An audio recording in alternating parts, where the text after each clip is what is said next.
Distinguished guests, sponsors, CEW members, ladies and gentlemen, welcome and good evening.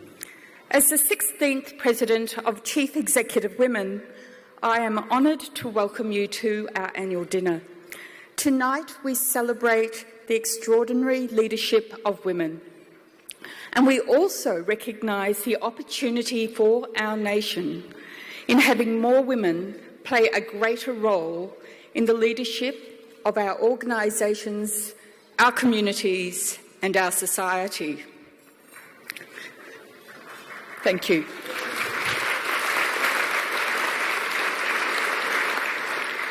Each year, the generous support and contribution from 42 corporate and government sponsors and partners underwrite CEW scholarships, our programs and our research, allowing the members of CEW to get on with our mission, women leaders enabling women leaders. And tonight I am pleased to acknowledge that we have a new category of sponsor and a wonderful new space for CEW's executive team to be based. Thank you to our CEW premises patron, CBRE, and especially CBRE's CEO, Ray Pittman.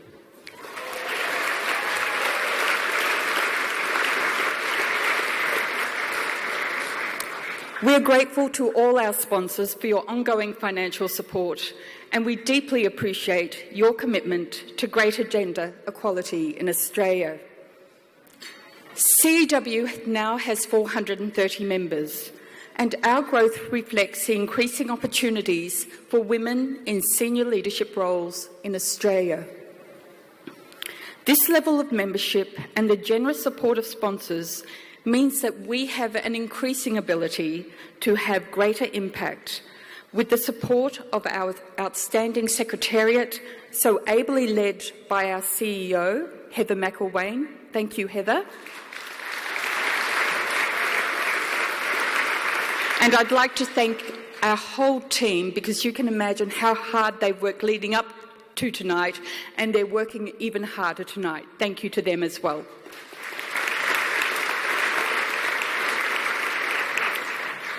Since 1985, when Chief Executive Women was formed, our members have come together, supported each other, been active in their advocacy and designed and delivered practical programs that enable more women each year to become recognised as leaders. In keeping with CEW tradition, I would like to invite all CEW members to please stand.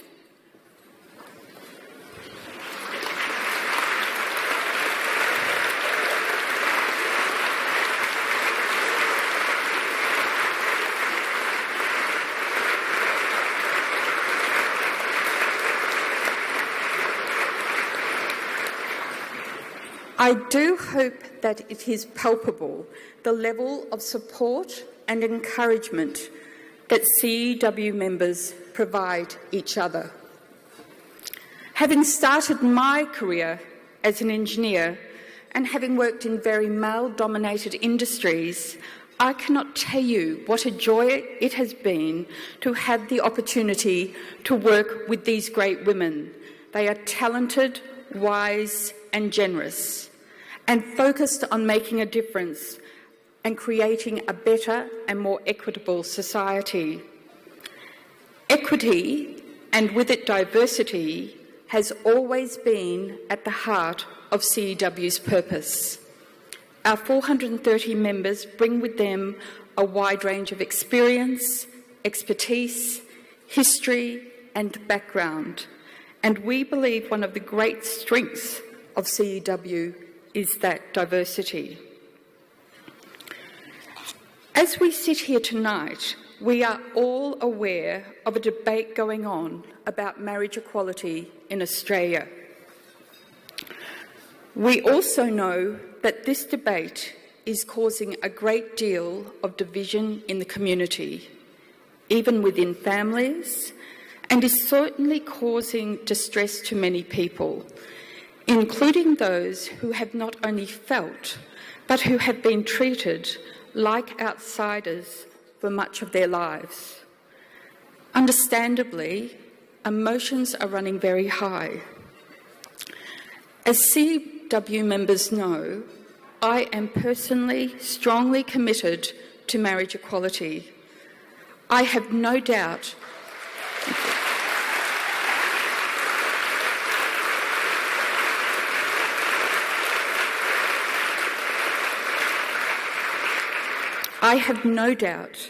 that many of our members share my view, but I also know that some other members disagree.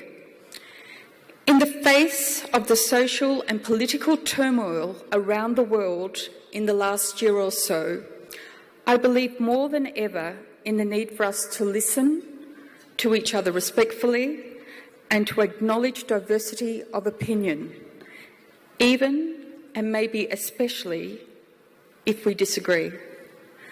Having voices heard is critical to civil society, so I encourage everyone to make sure participation rates in the government's postal survey are as high as possible. And I, for one, look forward to a result which is overwhelmingly in favour of marriage equality and for the government to legislate accordingly.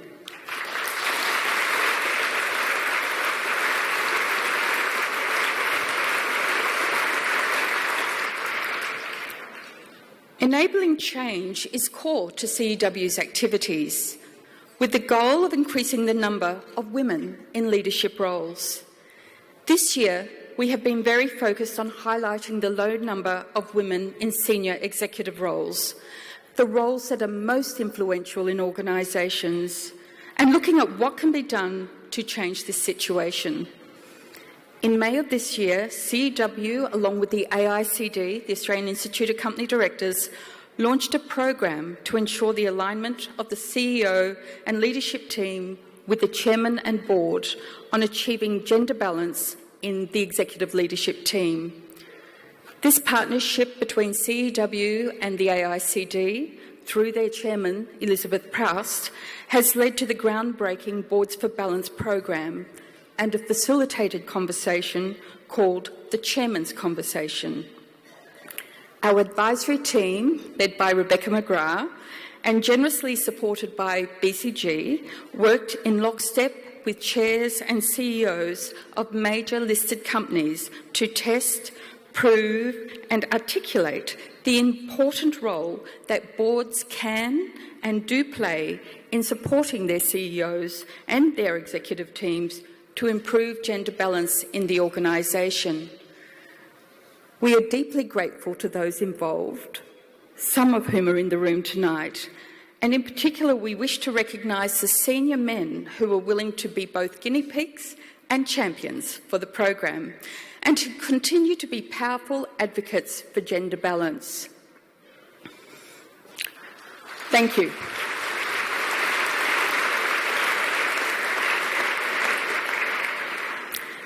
Now, for any experienced manager, we know what gets measured gets done. For some time, CEW has wanted to properly measure and monitor the gender balance in senior executive teams and create a public baseline upon which we can measure future progress. So in August this year, with the expertise and guidance of Spencer Stewart, we conducted the inaugural CEW Senior Executive Census. The census looked at the companies in the ASX 200 and the gender mix of their executive leadership teams, including the proportion of women in line and functional roles. It also provides visibility on what is required to achieve CEW's goal of equal representation in senior leadership teams.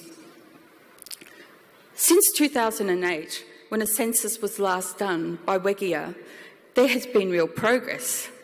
The number of roles held by women has increased from 11% to 21%, and the number of organisations with no women in their top teams has dropped from 46% to 20%. However, we still have a long way to go, with women only holding 12% of line roles and 30% of functional roles in the ASX 200 exec. We need more women in both line roles and functional roles for gender balance. And with that baseline in place, we have asked our CW members and now all the leaders in this room to use the census as a call to action to encourage in Australia our organisations to draw their future leaders from 100% of the talent available. Let me give you some examples of the type of questions that might be asked. Are the CEO, Chairman and the Board genuinely committed to gender balance? How can women get line experience earlier in their careers? Are there women in finance roles on the path to CFO? And are we sponsoring both talented men and women for development opportunities and bigger roles? As leaders, we all have a role to play in our own organisations, and we look forward to the CEW Senior Executive Census reporting on more female executives and celebrating the positive impact their contribution will have on Australia's leading business teams. Although our initial census focuses on the companies in the ASX 200, we are still well aware that women are playing extraordinary leadership roles across all the sectors in Australia, including on some of the toughest social challenges. Tonight, we are blessed to have a truly outstanding leader speaking to us after dinner, June Oscar. I first heard of June back in 2004 when my son was then 7 years old at Wesley College in Melbourne. Wesley and the Fitzroy Valley community in the Kimberley had signed a partnership to bring about positive change through education, expanding horizons and future opportunities for the children and families of both communities. June was one of the original founders of that partnership, which led to, among other things, primary school students in Melbourne learning both Bunaba and Walnajari language, and the establishment of the Wesley Yurmalay Studio School on Country in 2010, with students spending terms at both Yurmalay and in Melbourne. June continues to be the chair of that steering committee. It has been an extraordinarily innovative and brave undertaking, but it is only a small part of what June has been involved with. After dinner, June will be sharing with us her story, a story of extraordinary leadership. She will leave us all feeling inspired and wanting to go out and make more of a difference. Thank you for joining us tonight. We appreciate your commitment to greater equality and your leadership in helping make Australia a stronger and better nation. Thank you.